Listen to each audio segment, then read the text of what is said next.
Rape party ప్రస్తుతం 2 తెలుగు రాష్ట్రాల్లో వినిపిస్తున్న మాట ఇదే. బెంగుళూరులో జరిగిన ఓ రేప్ పార్టీలో 100కి మందికి పైగా సెలబ్రిటీలు, రాజకీయ నేతల కుమారులు, బడాబాబుల పిల్లలు పాల్గొన్నారని, అందులో తెలుగు రాష్ట్రాలకు చెందిన వ్యక్తులే ఎక్కువగా ఉన్నారని టాక్ బాగా నడుస్తుంది. తెలుగు ఇండస్ట్రీకి చెందిన వాళ్ళలో నటి హేమ పాల్గొన్నారంటూ పోలీసులు చెప్తుంటే, నేను లేను బాబు అనే వీడియో విడుదల చేస్తుంది. ఇక hero Srikanth, dance master Jani కూడా ఉన్నారంటూ వార్తలు వైరల్ అవుతుంటే, అది మీమ్ కాదు అంటూ వాళ్ళు కూడా క్లారిటీ ఇచ్చారు. ఇదంతా పక్కన పెడితే అసలు రేప్ పార్టీ అంటే ఏంటి? లోపల ఏం చేస్తారు? పోలీసులు ఎందుకు రైడ్ చేస్తారు? అందులో పాల్గొన్న వాళ్ళ మొఖాలు కూడా కనిపించకుండా ఎందుకు ముసుగులేసుకొని వెళ్తుంటారని ప్రతి పౌరుడు కూడా దీనిపై ఇంట్రెస్ట్ పెరిగింది. దీంతో రేప్ పార్టీ అంటే ఏంటని నెట్టింట తెగ సెర్చ్ చేస్తున్నారు. అసలు రేప్ పార్టీ అంటే ఏంటో పూర్తి ఇన్ఫర్మేషన్ ఈ వీడియోలో మనం ఇప్పుడు తెలుసుకుందాం. మన ఇండియాలో బయటి దేశాల సంస్కృతి రోజు రోజుకి పెరిగిపోతుంది అనడంలో ఎటువంటి సందేహం లేదు. ఈ క్రమంలోనే పశ్చిమ దేశాల్లో ఉన్న కల్చర్ ఇక్కడ కూడా బాగా పాకుతుంది. సెలబ్రిటీలు, డబ్బున్న బడాబాబులు అక్కడే చదువుకోవడమో లేదా తీరిక సమయాల్లో అక్కడికి వెళ్లి తనితీరా ఎంజాయ్ చేసి వస్తుండటం జరుగుతుంది. అసలు రేప్ పార్టీ కల్చర్ అనేది 1950లో ఇంగ్లాండ్లో మొదలై మెల్లిగా ప్రపంచమంతా వ్యాపించింది. ఈ కల్చర్ ప్రారంభమై కొత్తల్లో క్లోజ్డ్ ఏరియాలో పెద్దగా మ్యూజిక్ పెట్టుకునో లేదా లైవ్ పర్ఫార్మెన్స్ ఇవ్వడమే, దానికి మైమరిచిపోతూ డ్యాన్స్ చేస్తూ ఎంజాయ్ చేయడం ఉండేది. ఇక పాశ్చాత్య దేశాల్లో సాధారణంగా మద్యం సేవించే అలవాటు ఉండడంతో అది కూడా కంటిన్యూ అయ్యేది. కాగా రాను రాను ఈ పార్టీకి అర్థం మారుతూ వస్తుందని మనం చెప్పుకోవచ్చు. ఎందుకంటే వైల్డ్ బిహేవియర్‌తో ఎటువంటి ఒంటి మీద బట్టలు లేకుండా రేప్ పార్టీలో చాలా మంది పాల్గొంటున్నారని టాక్ బాగా వినిపిస్తుంది.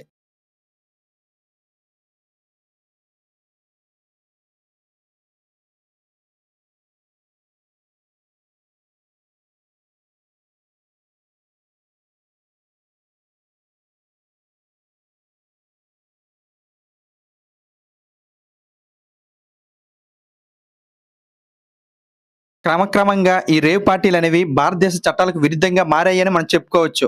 ఎందుకంటే ఈ రేవ్ పార్టీల్లో సాధారణ డాన్సులు కాకుండా ఏకంగా బట్టలు లేకుండా డాన్స్ చేయడం కూడా ప్రస్తుతం ఎక్కువగా వినిపిస్తున్న టాక్. అయితే ప్రస్తుతం ప్రచారంలో ఉన్న మేరకు ఈ రేప్ పార్టీలనేవి చాలా గోప్యంగా సాగుతున్నాయి. ఎవరికీ తెలియకుండా సీక్రెట్‌గా ఉంటున్నాయి. దానికి కారణం ఏంటంటే ఈ పార్టీల్లో సెలబ్రిటీలు, ప్రముఖుల పిల్లలు మాత్రమే పాల్గొనడం ఒక ఎత్తయితే, ఈ పార్టీలో మద్యంతో పాటు డ్రగ్స్, అమ్మాయిలు ఇలా చాలానే వ్యవహారం జరుగుతుందని టాక్ వినిపిస్తుంది. ముఖ్యంగా యువత ఈ పార్టీల్లో విచ్చలవిడిగా డ్రగ్స్ సేవిస్తూ అశ్లీల నృత్యాలు చేయటం, హద్దుమీరి శృంగార కార్యక్రమాలు జరుపుతున్నాయని బయట చాలా టాక్ నడుస్తుంది. అన్నిటికీ అంటే అన్ని కార్యక్రమాలకు రెడీ అయిన వారే ఈ యొక్క కార్యక్రమంలో పాల్గొంటారని బయట చాలా టాక్ నడుస్తుంది. అయితే సాధారణంగా రేప్ పార్టీలకు వెళ్ళాలంటే మధ్యతరగతి ప్రజలు ఎవరూ వెళ్ళలేరు. ఎందుకంటే ఇది చాలా ఖరీదైన వ్యవహారం. ఎందుకంటే బెంగుళూరులో జరిగిన రేప్ పార్టీకి ఎంట్రీ ఫీజు సుమారు 50 లక్షలట. ఇంత ఖర్చు చేసి నిర్వహించే రేప్ పార్టీలను చాలా గోప్యంగా నిర్వహిస్తారు. ఈ పార్టీలో ఎంపిక చేసిన వ్యక్తులే, అది కూడా పరిమిత సంఖ్యలో పాల్గొనేలాగా ప్లాన్ చేస్తారట. అంతేకాదు తెలియని వ్యక్తులను అస్సలు అనుమతించరు ఈ రేప్ పార్టీలో. ముందుగానే ఈ పార్టీలో ఉండే కార్యక్రమాల గురించి చెప్పడంతో పాటు పాల్గొనే వాళ్ళ రిక్రూట్మెంట్ ని కూడా పరిగణలోకి తీసుకుని పార్టీని ప్లాన్ చేస్తారని తెలుస్తుంది. అన్నిటికీ ఓకే అన్న వాళ్ళే ఇందులో పాల్గొంటారని, ఇందులో పాల్గొన్నారంటే దేనికైనా సిద్ధం. అంటే మద్యము, డ్రగ్స్, విచ్చలవిడి శృంగారము అన్నిటికీ ఓకే చెప్పిన వారే ఇందులో పాల్గొంటారు. అసలు ఈ రేప్ పార్టీలు అనేవి ఎక్కడ జరుగుతాయనే డౌట్ మీకు వస్తేనే ఉంటుంది కదా. ఈ రేప్ పార్టీలు అనేది బడాబాబులు ఫామ్ హౌస్ లోను, గెస్ట్ హౌస్‌ల్లోనూ ఈ పార్టీని నిర్వహిస్తుంటారు.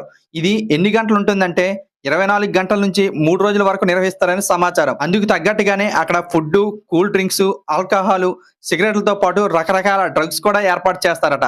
ఇక కొన్ని రేవ్ పార్టీల్లో అయితే ప్రత్యేకంగా లైంగిక కార్యక్రమాలు కూడా ఉంటాయట. శృంగార కార్యక్రమాల కోసం ప్రత్యేకంగా గదులు కూడా ఏర్పాటు చేస్తారంట. అందులో రకరకాల ఫ్యాంటసీ కార్యక్రమాలు రాయలేని విధంగా ఉంటాయని గుసగుసలు చాలా మనకు తెలుస్తుంది. అందుకే ఈ పార్టీ నిర్వహించే దగ్గర సీసీ కెమెరాలు ఆఫ్ లోనే ఉంటాయి.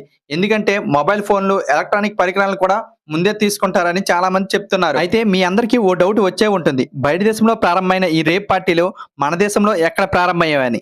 మన దేశంలో మాత్రం మొదటగా గోవాలో ప్రారంభమైంది. హిప్పీలు దీన్ని గోవాలో ప్రారంభించారు.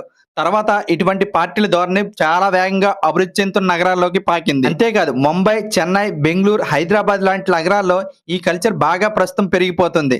సాధారణంగా ఇతరులకు ఎలాంటి ఇబ్బంది కలగకుండా పార్టీలు చేసుకోవడం వరకు అయితే ఓకే. కానీ పెద్ద పెద్ద సౌండ్లు పెట్టుకోవడం, మద్యంతో పాటు డ్రగ్స్ విచ్చలవిడిగా సేవించడం, అశ్లీల కార్యక్రమాన్ని నిర్వహిస్తుండడం వల్ల ఈ పార్టీలపై పోలీసులు ఉక్కుపాదం మోపుతున్నారు.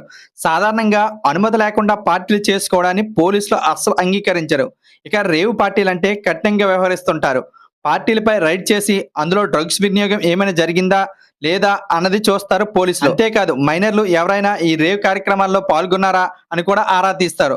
ఇక అదే కాదు, ఇక ఇందులో అశ్లీలత ఏమైనా ఉందా అని కూడా గమనిస్తారు. పార్టీలో పాల్గొన్న వారందరి నుంచి బ్లడ్, ఎయిర్ శాంపిల్స్ తీసుకొని టెస్టులకు కూడా పంపిస్తారు.